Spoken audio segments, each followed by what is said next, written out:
14 நாட்கள் உபவாச நாளில் 2ஆம் நாள் வந்திருக்கிற உங்களை ஒவ்வொருவரையும் ஆண்டவராக இயேசு நாமத்தில் வாழ்த்தி வரவேற்கிறேன்.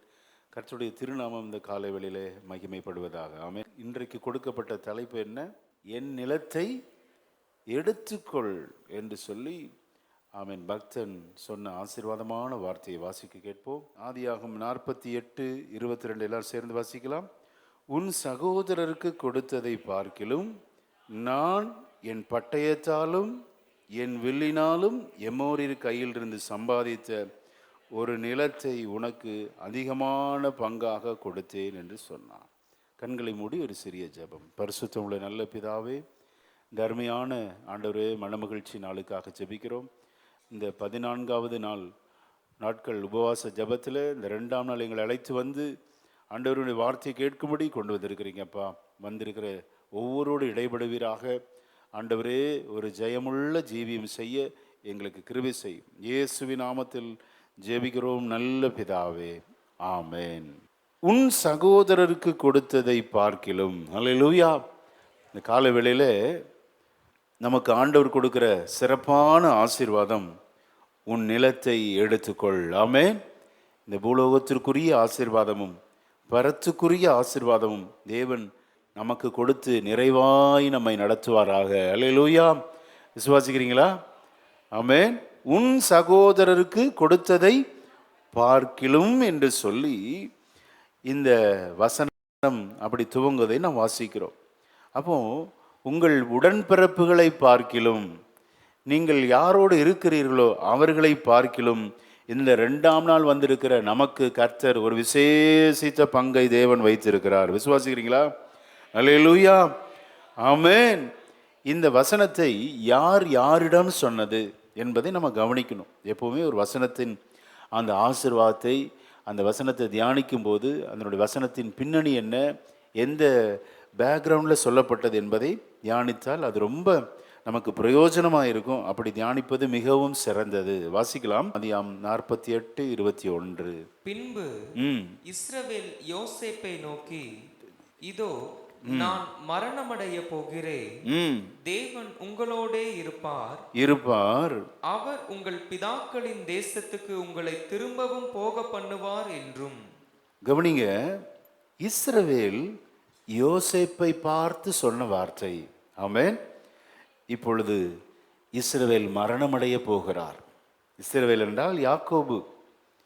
கவனிங்க, யாக்கோபு தன்னுடைய அந்திம காலத்திலே யோசேப்பை அழைத்து, நான் மரணமடைய போகிறேன் என்று சொல்லி அவனுக்கு கொடுத்த சிறந்த பரிசு, என் நிலத்தை உனக்கு பங்காக கொடுத்தேன். அல்லேலூயா.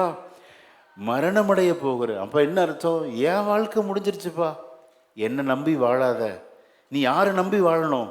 கர்த்தரை நம்பி வாழணும். ஆமென். தேவன் உங்களோட இருப்பார் என்றார். ஆமென். அப்போ இந்த உலகத்தில் நான் இப்போ கடந்து போகிறேன், என்ன தைரியம் பாருங்க. நம்ம அப்படி சொல்ல முடியுமா? நம்ம மரணத்தை அப்படி எதிர்கொள்ள முடியுமா? இந்த காலை வேளையில் இதெல்லாம் ஒரு நமக்கு பெரிய ஒரு சவால். மரணனாலே பயப்படுறோம்.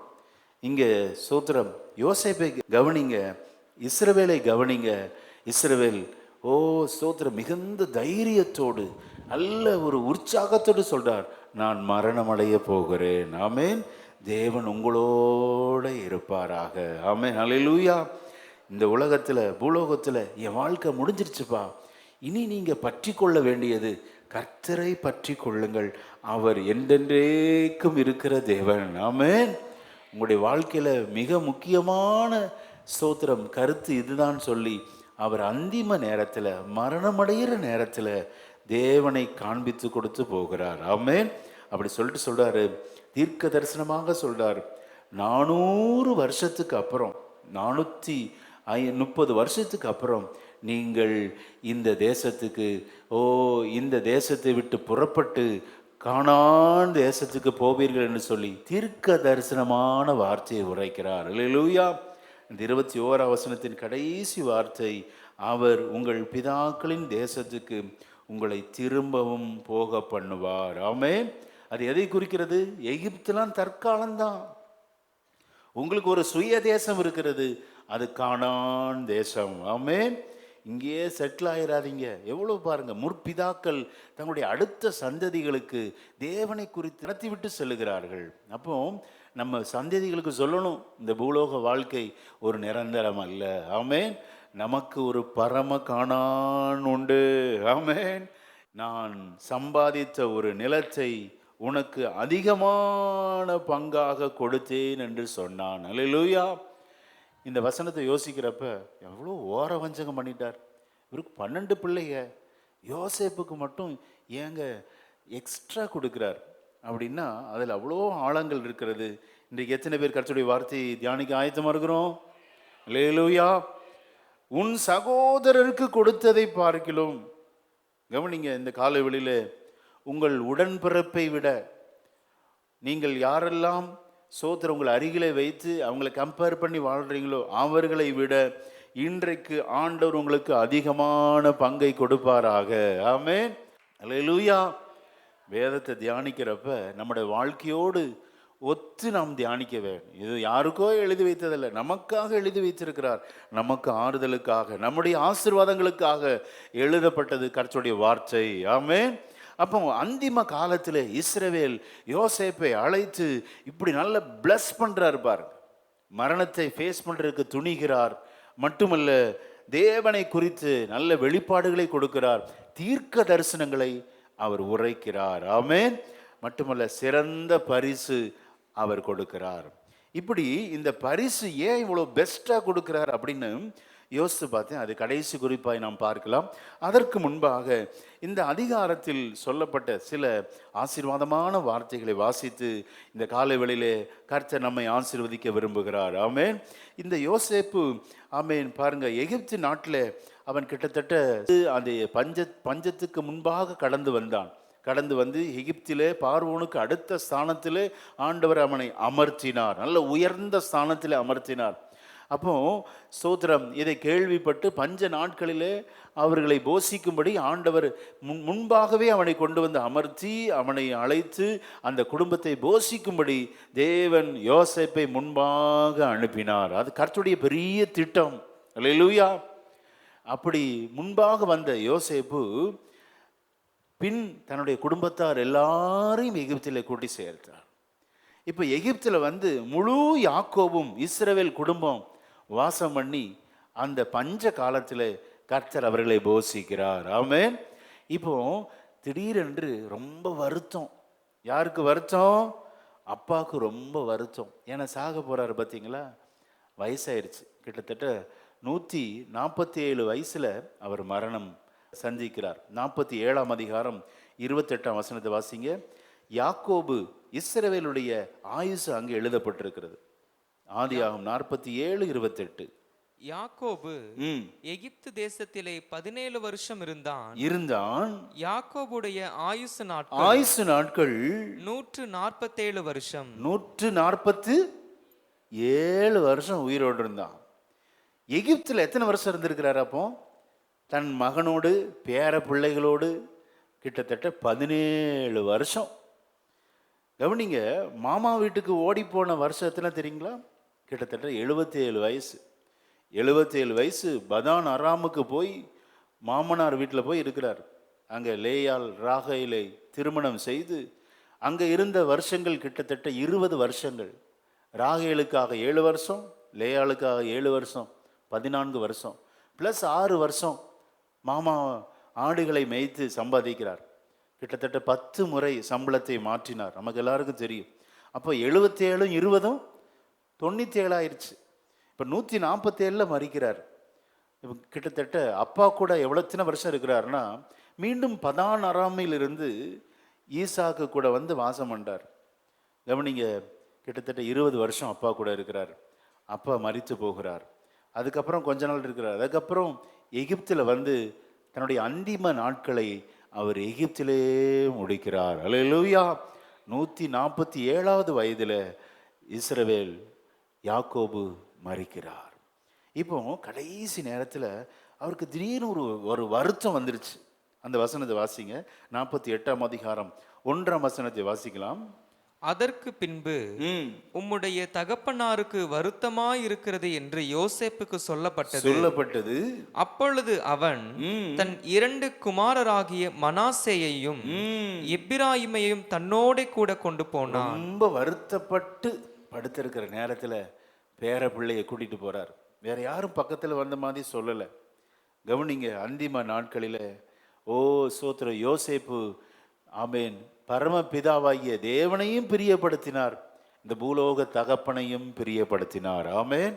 வருத்தமா இருந்த நேரத்துல போய் பேச்சு கொடுக்குறப்ப உங்க பையன் வந்திருக்கிறார், யோசேப்பு வந்திருக்கிறாருன்னு சொல்றப்ப அவர் தன்னை திடப்படுத்தி கொண்டு கட்டிலின் மேல் உட்கார்ந்தான் என்று அடுத்த வசனம் நமக்கு சொல்லுகிறது. கவனிங்க, இப்போ அவர் கடந்து வந்த பாதையெல்லாம் சொல்றார். எப்பவுமே நம்ம பிள்ளைகள்கிட்ட நாம் பட்ட கஷ்டங்களை என்ன செய்யணும்? அவங்களுக்கு சொல்லி கொடுக்கணும். அவங்க கடந்து வந்த பாதைகள் எல்லாம் சொல்லி கொடுக்கிறார். அதை கவனிக்கலாம். 15ஆம் வசனத்தை வாசிக்கலாம். கடந்து வந்த பாதைகளை அவர் யோசேப்பினிடத்தில் மிக அழகாக சொல்லுகிறார். 48:15 வாசிக்கலாம்.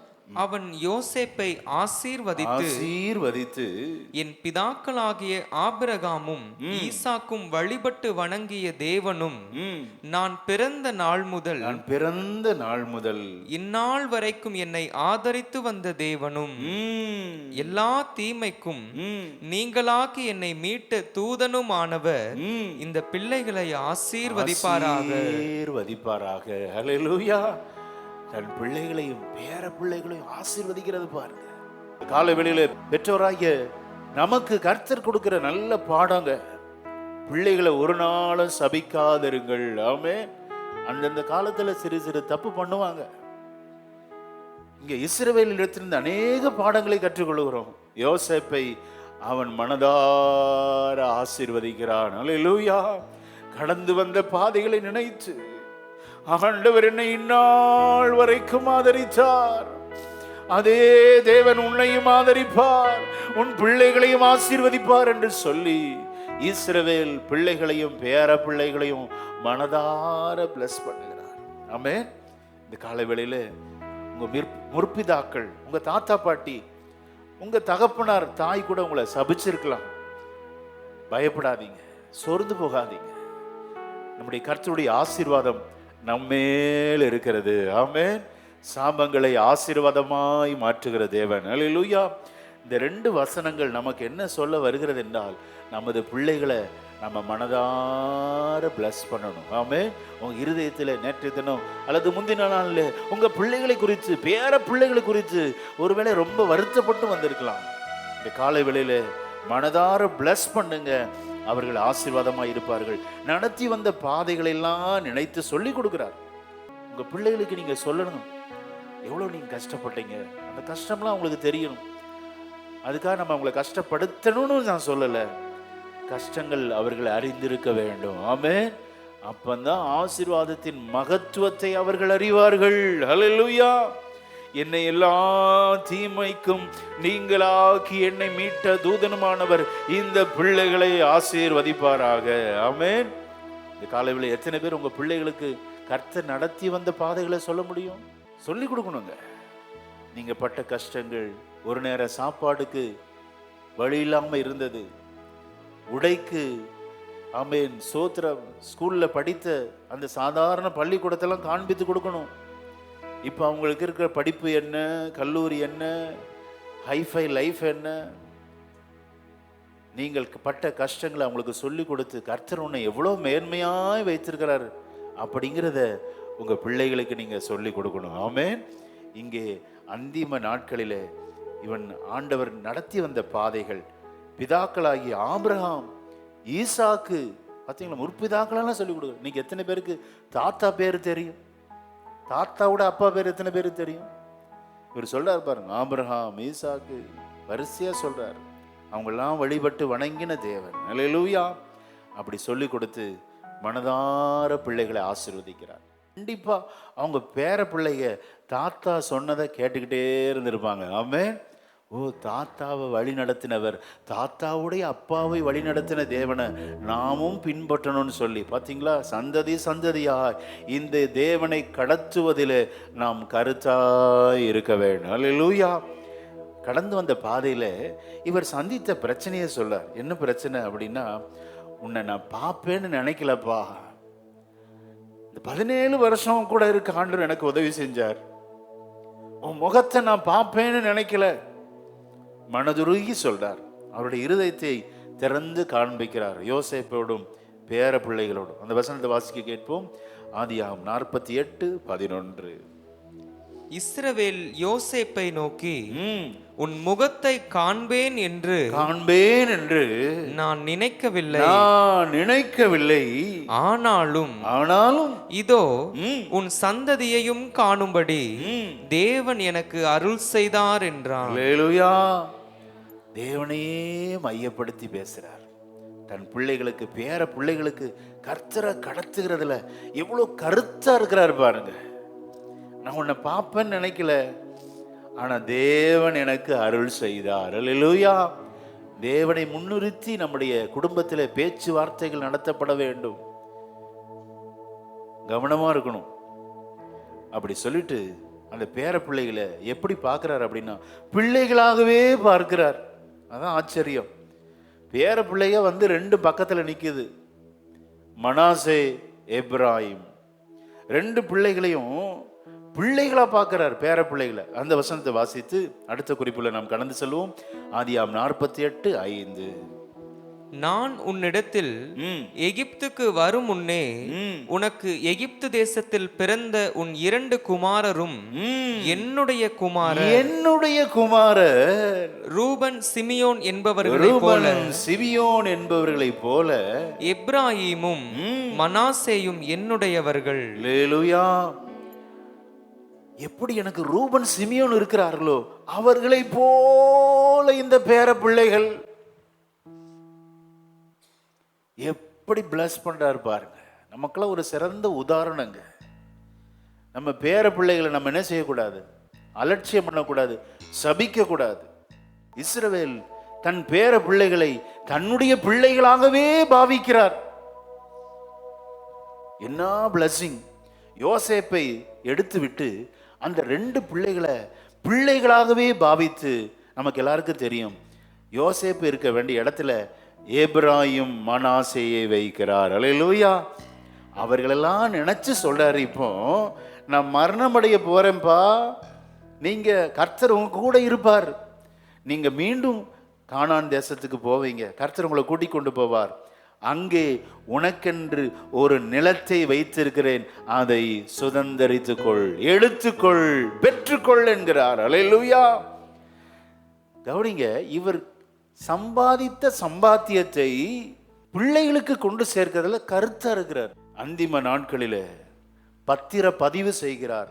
மிக அழகா சொல்றாரு, நான் சம்பாதித்த அந்த நிலத்தை உனக்காக எடுத்துக்கொள். அல்லேலூயா.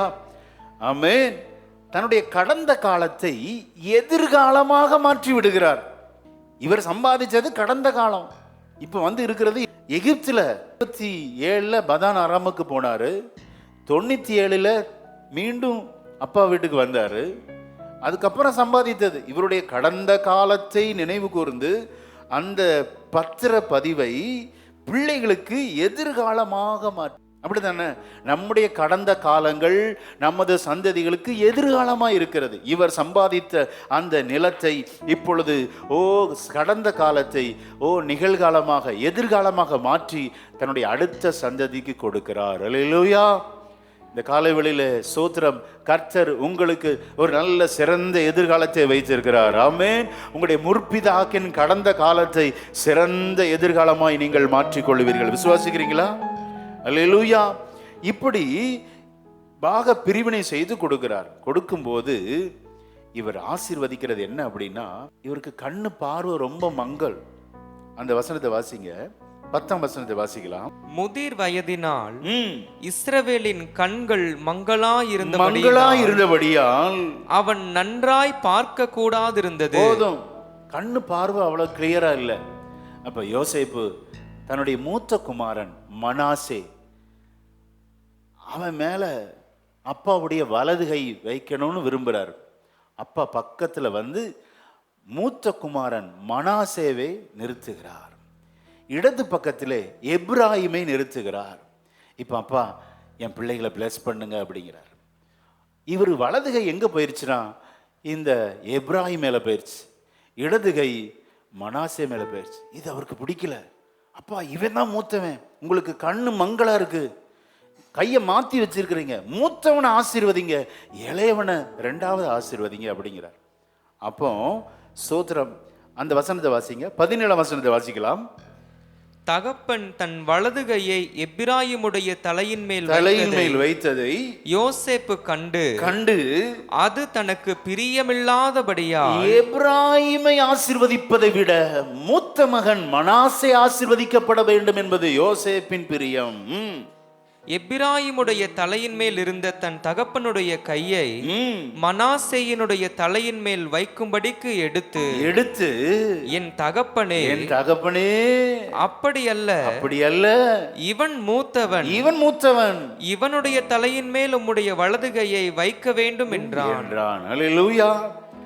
சில நேரத்துல சோத்திரம், பெற்றோருக்கு பிரியமான பிள்ளை இருக்கும். கவனிங்க, நம்ம பிரியத்தின்படிலாம் தேவன் ஆசீர்வதிக்க மாட்டார். இங்கே ஆண்டவர் மூத்தவனை தள்ளிவிட்டு இளையவனை கர்த்தர் ஆசீர்வதிக்கிறார். ஆமென். அது யோசேப்புக்கு பிரியம் இல்லை. அவர் சிறந்த அட்மினிஸ்ட்ரேட்டர். எது நியாயம்? சீனியர் தான் ஆசீர்வதிக்கப்பட வேண்டும், ஜூனியர் அவனுக்கு அடுத்து தான். அவர் சிறந்த அட்மினிஸ்ட்ரேட்டர். பார்த்தீங்களா, எல்லாம் ஒழுங்கு கிரமமாக இருக்க வேண்டும். ஆகவே யோசேப்பு விரும்புகிறார், ஓ இளையவன் எப்ராஹிம் அல்ல, மனேசா தான் ஆசீர்வதி, அவன் மேலே உங்கள் கை வலது கை வைங்கிறார். அப்போ சொல்கிறாரு, அமைதியாயிரு, எனக்கு தெரியும், எனக்கு பார்வை இல்லாவிட்டாலும் எனக்குள்ள இருக்கிற ஆவியானவரை நான் உணர்கிறேன், எதிர்காலத்தில் எப்ராஹிமே ஆசீர்வதிக்கப்படுவான். அல்லேலூயா. அருள் ஏராளம், அருள் அவசியமே. ஆண்டவர் என் மேல் உமது வலது கை வைத்து என்னை ஆசீர்வதியும். கடைசியாக சொல்லுவோம், அருள் ஏராளம்,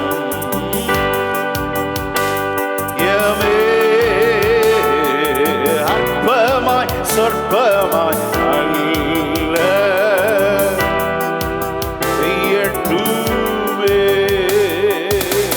அல்லேலூயா. மனுஷனுடைய பார்வையில நாம் ஆசீர்வதிக்கப்படுவது பிரியமில்லாம இருக்கலாம். ஆனால் கர்த்தர் பெரியவனை கொஞ்சம் ஓரம் கட்டிட்டு இளையவனை ஆசீர்வதிக்கிறார். ஆமென். அவர் சொல்றாரு பாருங்க, எப்படி ஆசீர்வதிக்கிறார். 19ஆம் வசனத்தை வாசிக்கலாம்.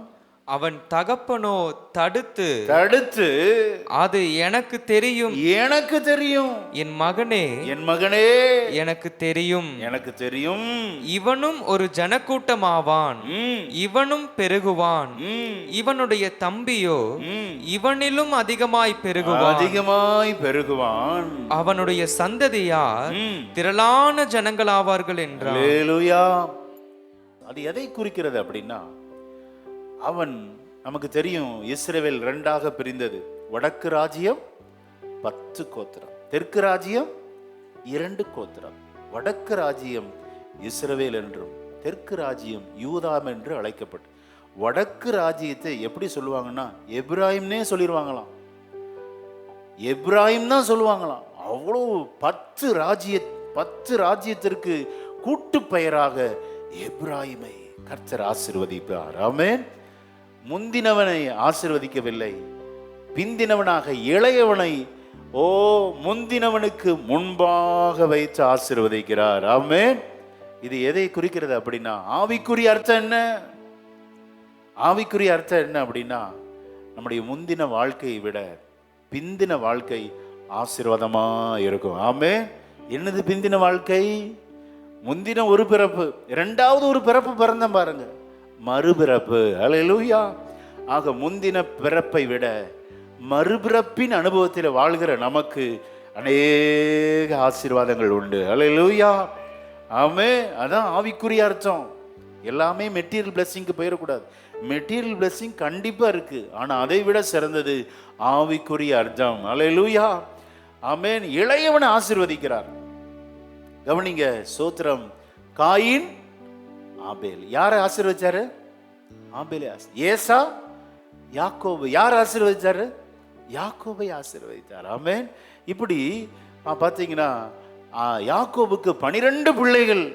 இளையவன் யோசேப்பு, அவனுடைய பிள்ளைகள் எப்ராஹிம் இளையவனை ஆசீர்வதித்தார். இது எதை குறிக்கிறது அப்படின்னா, சோத்திரம், மனிதர்களால் அற்பமா எண்ணப்படலாம், இளையவர்கள் ஆகாதவர்கள், வேண்டாதவர்களா இருக்கலாம். தாவீதின் வம்சத்தில் பாருங்க, ஈசாயின் குமாரர்கள் பெரியவர்களா இருந்தபோது கடைசி மகன் தாவீதை கர்த்தர் ஆசீர்வதித்தார். அல்லேலூயா. முந்தின ஆதாமை ஆண்டவர் ஒதுக்கி விட்டார், பிந்தின ஆதாமாகிய கிறிஸ்துவை ஆண்டவர் பிரபலப்படுத்தினார். அல்லேலூயா. இப்படி சொல்லிக்கொண்டே போகலாம். சின்னவன் 1000ம் பலத்த ஜாதியாவான். அல்லேலூயா. பாருங்க, அப்படி எப்ராஹிமை ஆசீர்வதிக்கிறார். ஏசாயா, எரேமியா, ஓசியா ஃபுல்லா பார்த்தீங்கன்னா எப்ராஹிம் எப்ராஹிம் எப்ராஹிம்னு சொல்லிக்கிட்டே இருப்பார். இந்த காலை வேளையில நீங்கள் மனிதர்கள் முன்பாக அற்பமாய் எண்ணப்படலாம். நீங்கள் ஆசீர்வதிக்கப்படுவது அநேகருக்கு பிரியமில்லாமல் இருக்கலாம். பயப்படாதீங்க, கர்த்தருடைய ஆசீர்வாதம் நமக்கு உண்டாயிருக்கிறது. அல்லேலூயா. நீங்கள் உங்கள் சகோதரரை பார்க்கிலும் ஆசீர்வதிக்கப்படுவீர்கள். அல்லேலூயா. இங்கே யோசேப்பை பாருங்க, சகோதரரை பார்க்கிலும் அதிக பங்கு என் நிலத்தை எடுத்துக்கொள்னு சொல்றார். ஆதியாகமம் 33:19. தான் கூடாரம் போட்ட வெளியின் நிலத்தை சீகேமின் தகப்பனாகிய ஏமோரின் புத்திரர் கையிலே 100 வெள்ளிக்காசுக்கு கொண்டு அங்கே ஒரு பலிபீடத்தை கட்டி. பாத்தீங்களா, 100 வெள்ளிக்காசு கொடுத்து வாங்கியிருக்கிறார். விலைக்கு வாங்கப்பட்ட இடத்தை சகோதரர் எல்லாரும் பார்க்கலாம் யோசேப்புக்கு அதிக பங்காக கொடுத்தார். ஆமென். எமோரியர் கையில் இருந்து சீகேம் பட்டணத்திற்கு அந்த இடத்துல வந்து சோத்திரம் 100 வெள்ளிக்காசு கொடுத்து வாங்கி அங்கே ஒரு பலிபீடத்தை கட்டி எல்லோகே என்று பெயரிட்டார். அல்லேலூயா. ஏன் அந்த இடம் ரொம்ப முக்கியம் அப்படின்னா, ஆபிரகாம் அவருடைய அந்த சோத்திரம் ஊர் என்கிற கல்தேயர் தேசத்திலிருந்து புறப்பட்டு வந்து முதலாவது பலிபீடம் கட்டினது எங்க அப்படின்னா, இந்த சீகேம் என்ற எமோரின் புத்திரர் கையில் வாங்கின அந்த இடம் தான். அல்லேலூயா. அப்போ இந்த யாக்கோபுக்கு என்ன ஒரு கரிசனை பாருங்க. தன்னுடைய முற்பிதாக்கள் பாதுகாத்து வந்த அந்த சொத்தை பராமரிக்கிறதுல கருத்தாய் இருந்தான். அல்லேலூயா. இது எதை குறிக்கிறது? ஆவிக்குரிய அர்த்தம், நம்முடைய பிதாக்கள் முற்பிதாக்கள் நமக்கு காண்பித்து கொடுத்த நல் வழிகளை நம்ம விட்டு விடவே கூடாது. ஆமென். சத்தியத்தை இன்னைக்கு நிறைய பேர் புரட்டுறாங்க, சத்தியத்தை மாற்றுகிறார்கள். கவனிக்கணும். முற்பிதாக்கள் தாத்தா பாட்டி அப்பா அம்மா பின்பற்றி வந்த அந்த சத்தியத்தை விலை கொடுத்து நாம் வாங்கி நாமும் சுதந்திரிக்க வேண்டும், அடுத்த சந்ததிகளுக்கும் கடத்த வேண்டும். அல்லேலூயா. இந்த சீகேம் ஊர், இதுல தான் யாக்கோபு அடக்கம் பண்ணப்பட்டார். யோசேப்பின் எலும்புகள் அங்கதான் அடக்கம் பண்ணப்பட்டது. இப்படி பரம்பரையாக அது பாதுகாக்கப்பட்டது. சத்திய வார்த்தைகள் நாம் பரம்பரையாக பாதுகாக்கப்பட வேண்டும். ஆமென். இன்னைக்கு சத்தியம் இல்லை, டைலூட் ஆயிருச்சு. யோவான் 4:5 வாசிங்க. இப்ப நம்ம வாசித்து கொண்டிருக்கிற தியானித்து கொண்டிருக்கிற இது புதிய ஏற்பாட்டிலே இருக்கிறது. இது தியானிச்சு ரொம்ப ஆச்சரியமா இருக்கும். யோவான் 4:5 வாசிக்க கேட்போம். யாக்கோபு தன் குமாரனாகிய யோசேப்புக்கு கொடுத்த நிலத்துக்கு அருகே இருந்த சமாரியாவில் உள்ள சீகார் எனப்பட்ட ஊருக்கு வந்தார். பாத்தீங்களா, யாக்கோபு தன் குமாரனாகிய யோசேப்புக்கு கொடுத்த நிலம். அதான் உன் நிலத்தை எடுத்துக்கொள். நல்ல கவனிங்க தேவஜனங்களாகிய நாம் ஒன்றை கவனிக்க வேண்டும். முற்பிதாக்கள் கடைபிடித்த சத்தியத்தை எந்த காரணத்தை கொண்டும் நம்ம டைலூட் பண்ணவே கூடாது. அல்லேலூயா. ஆமென்.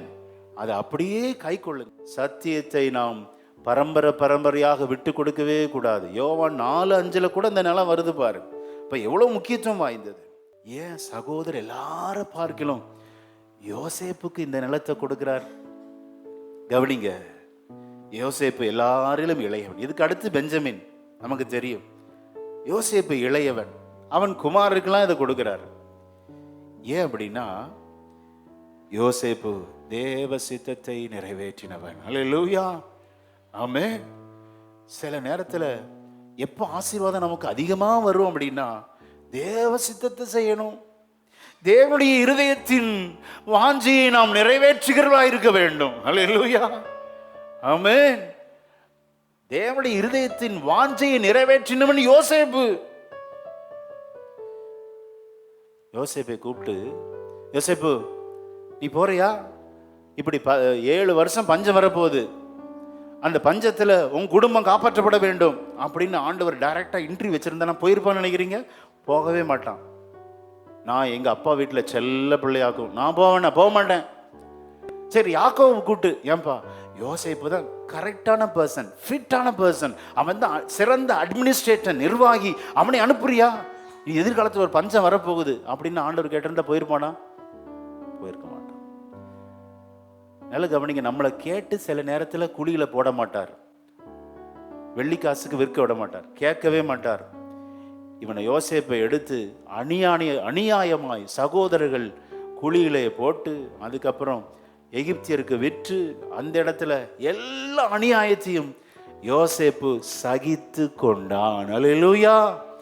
சும்மா நம்முடைய தேவன் அநீதியின் தேவன் அல்ல, நம்முடைய தேவன் நீதியின் தேவன். அல்லேலூயா. ஆமென். சோத்திரம். கிட்டத்தட்ட 20 வருஷம் அவனுடைய உபத்திரவ காலத்தை பானபாத்திரக்காரன் சொல்றான், நான் இங்க தெரியாம வந்துட்டேங்கிறான். நம்மனா எனக்கு என் பேக்ரவுண்டு தெரியுமா? இப்படி என் உடன்பிறப்புகளே என்னை குழியில் போட்டுருச்சு, என் சட்டையெல்லாம் உரிச்சிட்டு இப்படி என்னை அவமானப்படுத்தி. அந்த இடத்துல கவனிச்சிங்கன்னா அவன் வாயிலிருந்து ஒரு வார்த்தை கூட அவன் சகோதரர்களை குற்றம் சொல்லவில்லை. ஆமென். அல்லேலூயா. ஆண்டவர் அனுமதித்த அவமானத்தின் பாதையை சகித்து கொண்டான் ஐயா, சகித்து கொண்டானம்மா. ஆகவே தான் யோசு பார்த்து அந்த குழியை ஏற்றுக்கொண்டான். எகிப்தில போத்திபார் வீட்டில் அநியாயமாய் குற்றம் சாட்டப்பட்ட போது அதையும் சகித்தான். அவன் போத்திபார் வீட்டை குற்றம் சாட்டவில்லை, சகோதரர்களை குற்றம் சாட்டவில்லை, சூழ்நிலைகளை குற்றம் சாட்டல, யாரையும் குற்றம் சாட்டல. உனக்கு வாய்ப்பு வரும்போது என்னை நினைத்துக்கொள்ளா சொன்னானே ஒழிய அவனுடைய வாயின் மறுமொழி எல்லாம் உண்மையாயிருந்தது, உத்தமம் நிறைந்திருந்தது. அல்லேலூயா. ஆமென். சும்மா நம்மளை ஆசீர்வதிக்க மாட்டார். சகோதரர் பார்க்க நீங்க ஆசீர்வதிக்கப்படணுமா? உங்களை நடத்துகிற எப்பேற்பட்ட அவமான பாதைகள், கஷ்டம் நிறைந்த பாதைகள், அநீதி நிறைந்த பாதைகளை சகித்து கொள்ளுங்கள். ஆண்டவராகிய கிறிஸ்து இயேசுவை கவனித்து பாருங்கள்.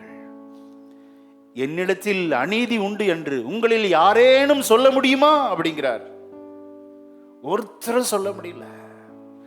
அவமானத்தை, எபிரேயர் 12:2, அவமானத்தை சகித்து கொண்டார். அல்லேலூயா.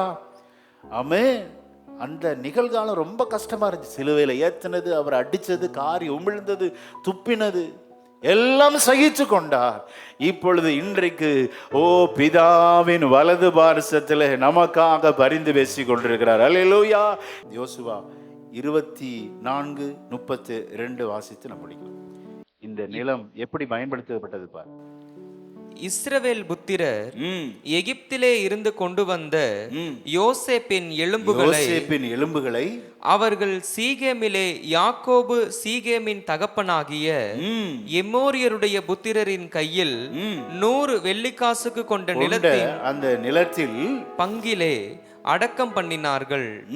அந்த நிலம் யோசேப்பின் புத்திரருக்கு சுதந்திரமாயிற்று. அல்லேலூயா. உங்களுக்கு வர வேண்டியது வந்து சேரும், அதை யாரும் தடுக்க முடியாது. அல்லேலூயா.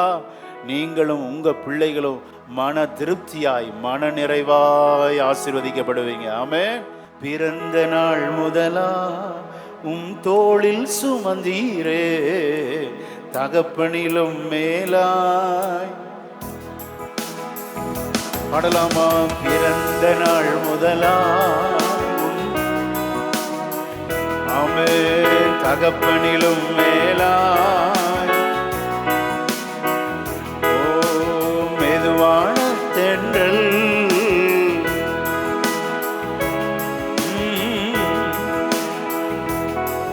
என்னை கீழே விடவில்லை. மெதுவான தென்றல். ஆமென். க்ளோரி. என்னை கீழே விடவில்லை.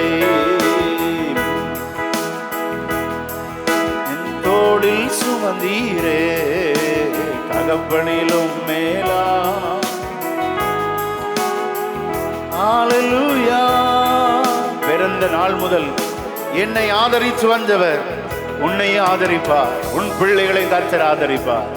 பயப்படார்.